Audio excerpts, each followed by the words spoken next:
So welcome to Preparing for Particles. In this video we're just going to be getting ourselves all set up ready to use particle systems. So I'll see you in there.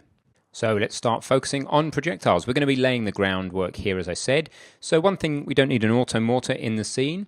The other thing is I'd like to get a fire nice and rapidly so I can see my projectiles and I can see the smoke they're going to be leaving behind. I don't want to wait 3 seconds. So let's go to the tank blueprint, aiming component, turn the reload time down to maybe 0.1 of a second and compile that. So now I can fire rapidly, but I also want to be able to fire more than 3 rounds. And it slightly disappoints me that I can't set the number of rounds here in Blueprint. So let's go fix that quickly. In the tank aiming component header file, we have int rounds left equals 3. Well, firstly, it shouldn't be int. It should be int32 or uint32. So int32 and uint32 are both platform independent implementations of the int, which Unreal is using, and it makes sure that when we deploy to different platforms we actually get what we're expecting to get rather than getting a 64-bit or a 16-bit integer. So we're going to use int32. Why not uint32, which is the unsigned integer? Because it's not compatible with what I'm about to do, which is the u property, and we want it visible anywhere, which is a bit strange, I know, but it will actually let us. Sorry, we don't want it visible anywhere. We want exactly the same annotation as this, as the reload time and the other bit. So we want edit defaults only. In fact, I'm going to move this guy right up here like this alongside the other properties. And I'm even going to put the projectile blueprint up a bit. And that way, all of our firing metrics that we're able to set in the blueprint are sitting next to each other. But I'm going to use int32 for that. So let me go and do a search in my project. Control H will do a search and replace for int. And that wants to become int32, matching whole words. And you'll find that I've used it here in get rounds left const in the public part of the getter, in the definition of the declaration of the getter. So we replace that one. And where else have I done it? Well, I don't want to just search the current document. I want to search the entire project.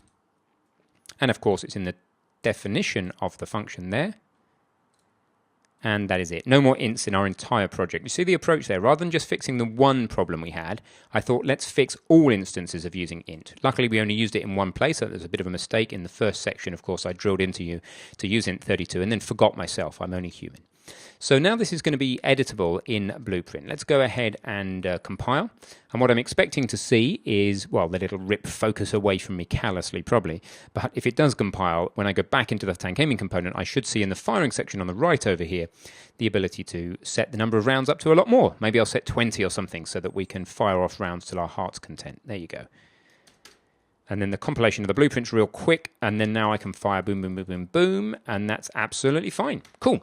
So now let's think about how we're going to compose the projectile blueprint. Firstly, I'm going to move it into a projectile folder because it's no longer directly about the tank. Now, it's complaining. Graph is linked to some hot reloaded tank aiming component. What's the problem? Sometimes this is because you've got more than one copy of Unreal open. I don't appear to have, so I'm going to close Unreal, saving everything that I can, and just reopen it. Because I do want to move that projectile out and into its own folder so that we can start building up all the particle effects and everything in its own folder. So I think it moved. I think it is there in the projectile folder. Let's just have a quick look through the folders while we're here. Battleground has stuff only relating to the battleground. Blueprints, I think I'll move the mortar into the mortar folder. Otherwise, these blueprints contain pure blueprints. That's fine. The mortar has all mortar stuff and mortar materials. The projectile has that. The tank still has the tank player controller. I think I'll move that back to blueprints because it looks like these others. They're all just kind of pure blueprints. Tank just has tank and tank assets, and UI is all good. Okay, so on this projectile blueprint, if we take a look at it, we can see at the moment that we have a default scene root and then a sphere that we added to it. I'm actually going to get rid of the sphere in the projectile blueprint altogether, and we're going to build up this projectile blueprint purely from C++. In fact, I want you to do that. So what we're going to do is, we've done this before. In fact, if you go into your projectile.cpp, you'll find that we already did this. We created default subobjects. So what I want you to do is the same thing. Set up the projectile components from C++. Create default subjects, subobjects even, for a uStatic mesh component and call it collision mesh, and a uParticle system component and call it launch blast. Make them uProperty visible anywhere, also put a category. And check they appear on the blueprint and all that their properties appear on the blueprint as well. So go ahead, pause the video and do that now. Okay, welcome back. So let's make this happen. Let's start off I'm going to start off on the header file, I think. These are going to be private. So we're going to want a couple of things. What did I say they were? A uStatic mesh component. Pointer called collision mesh. Now we're going to use that to detect when the projectile hits things. Okay, if I can type straight, null pointer. Okay, and then the other thing we're going to want is a uParticleSystem component, which we'll explore in some detail in the upcoming videos, and we're going to call it launch blast and make it the null pointer. Great, okay, so now that we have these things, let's go and attach them as default subobjects, starting off with the collision mesh. I'll start at the top with that. So we're going to say the collision mesh equals create default, in fact I'm just going to copy create default subobject, and it's going to be a uStatic mesh component. And did you remember that you need to give it an F name? And why call it anything more complicated than collision mesh? Okay, great. So that is adding a collision mesh programmatically. Should we just test that real quick? No harm, is there? Let's all test the first one. And what I'm hoping will happen is a collision mesh will pop in here. Then we want to do a couple of things with that to make sure that we know that it's the root component, etc. But let's just check that it comes in a tool. And then I'll whip through the rest of the C++ with you. Some of these bits I can't expect you to have done. So here you go. We have collision mesh here. We have a default scene root, which we can actually delete now. If we can't delete it, I think it'll go away if we just close and reopen the editor. Unreal's a bit funny about that default scene root, likes to hold on to it until you next close it. Otherwise, it'll go away when we add the next object. So let's just look at the projectile blueprint, full editor. There you go. So we just have a collision mesh. That's what we've said in C++. All right, so let's carry on with this now then. We're going to set root component. Now, you weren't expected to do this in the challenge, but I'm going to do that. I'm going to explicitly say I want the collision mesh to be the root component over in Blueprint.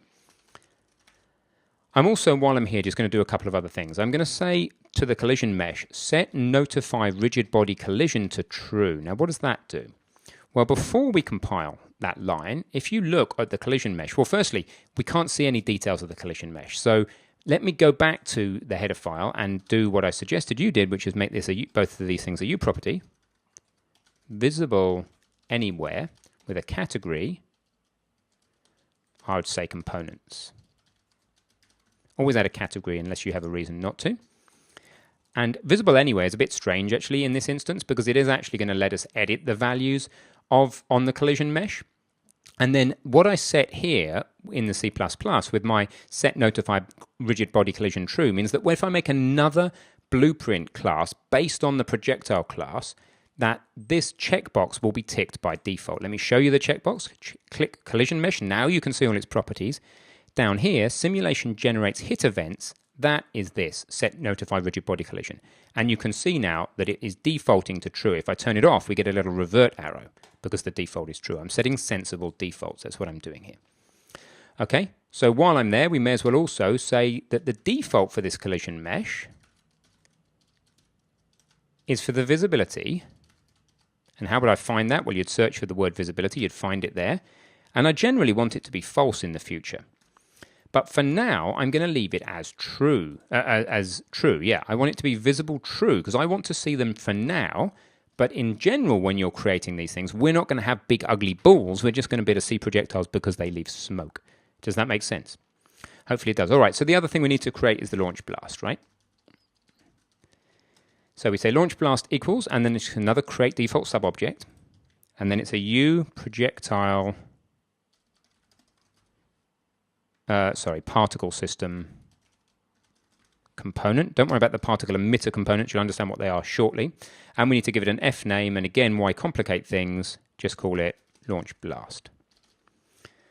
Great. Now, is there anything we want to do with that launch blast? Well, the only thing I want to do with it is to make sure that it attaches itself to the collision mesh. Because the collision mesh, the thing that's going to detect what it's hitting, the big cannonball, wants to take with it the particle system that we're going to spend the next few lectures developing, and it wants to be depositing lumps of smoke behind it. So I'm just going to say launch blast, and since I say a couple of these things are not expected of you from the challenge, we're going to say attach to root component. And that will go ahead and attach it in the right place. So I didn't expect you to set either of these two, the notify rigid body or the visibility, and I didn't really expect you to do the attach to either. Of course, it's not equals attached to, we're doing an arrow operator. Launch blast attached to root component. Okay, let's go ahead and compile.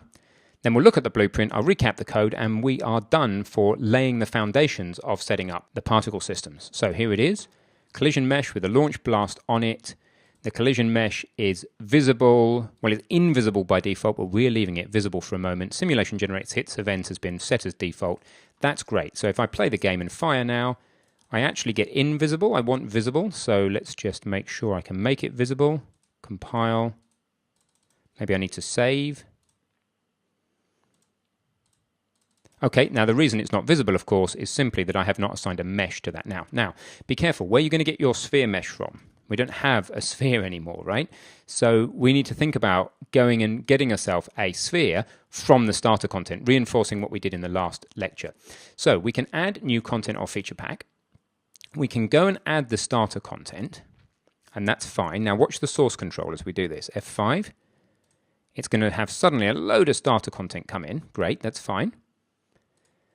We want to go find the sphere in there. Should be in there somewhere. And sphere is just a static mesh. I'm going to move that to the projectile. Now I can delete the starter content again. And that's much neater. We're not holding on to a whole bunch of stuff in this project that we don't need. I'm just grabbing the sphere that I need for the projectile, putting it into the starter, putting it into the folder it should be in, and then getting rid of the rest of the starter content. So it says that here the game projectile is referencing a basic wall material. I don't care, I don't need that material. Let's just delete that, let all this starter content go. Pop back into the projectile. Make sure that the collision mesh actually has a sphere mesh on it now. It doesn't have any materials. Do we have a material? A rust material will do. Might as well reuse a material we have. So I'm setting the static mesh and the material like that. Let's compile. Make sure that we can see, yes we can, our rusty collision, our rusty, projectile there. That's all good. Fantastic news. So I'm just going to close the editor now. I'm going to close Visual Studio. I'm just going to make sure that on the disk we do not have in content, we do not have a starter content folder. Just reopen to make sure everything runs, and we are in good shape. So this starter content stuff could start to become a pain. If it does, we'll look at further solutions. But we've done number one, which is we've stabilized our system. We know what's changing and what's not changing. Everything is tracked properly under source control now. That is good. That's worth fighting for. Then what we will do, if we really think this is a hassle dealing with starter content this way, we'll find another solution, possibly using get-lfs, which is the large file storage.